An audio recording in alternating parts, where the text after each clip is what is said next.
کٹا ہوا ہاتھ جوڑ دیا۔ ایک حبشی غلام جو کہ امیر المؤمنین حیدر کرار صاحب ذوالفقار حسنین کریمین کے والد بزرگوار حضرت مولا مشکل کشا علی المرتضیٰ شیر خدا کلام اللہ وجہ الکریم سے بہت محبت کرتا تھا۔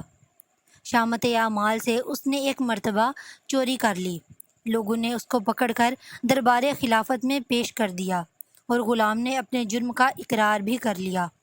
امیر المومنین حضرت سیدنا علی المرتضیٰ رضی اللہ تعالیٰ عنہ نے حکم شرعی نافذ کرتے ہوئے اس کا ہاتھ کاٹ دیا۔ جب وہ اپنے گھر کو روانہ ہوا تو راستہ میں حضرت سلمان فارسی رضی اللہ تعالیٰ عنہ اور ابن القوا رضی اللہ تعالیٰ عنہ سے ملاقات ہو گئی۔ ابن القوا نے پوچھا، تمہارا ہاتھ کس نے کاٹا؟ تو غلام نے کہا، امیر المؤمنین حضرت علی رضی اللہ تعالیٰ عنہ نے کاٹا۔ ابن القوا نے حیرت سے کہا، انہوں نے تمہارا ہاتھ کاٹ ڈالا، پھر بھی تم اس قدر اعزاز و اکرام کے ساتھ ان کا نام لیتے ہو؟ غلام نے کہا، میں ان کی تعریف کیوں نہ کروں؟ انہوں نے حق پر میرا ہاتھ کاٹا اور مجھے عذاب جہنم سے بچا لیا۔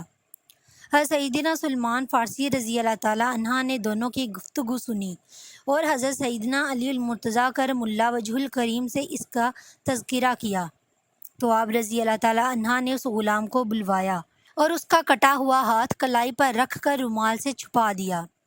پھر کچھ پڑھنا شروع کر دیا۔ اتنے میں غیبی آواز آئی، کپڑا ہٹاؤ۔ جب لوگوں نے کپڑا ہٹایا تو غلام کا کٹا ہوا ہاتھ کلائی سے اس طرح جڑ گیا تھا کہ کہیں کٹنے کا نشان تک نہیں تھا۔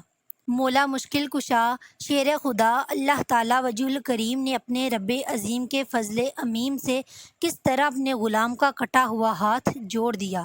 بے شک رب کائنات عز وجل اپنے مقبول بندوں کو طرح طرح کے اختیارات سے نوازتا ہے اور ان سے ایسی باتیں صادر ہوتی ہیں جنہیں انسانی عقلیں سمجھنے سے قاصر ہوتی ہیں۔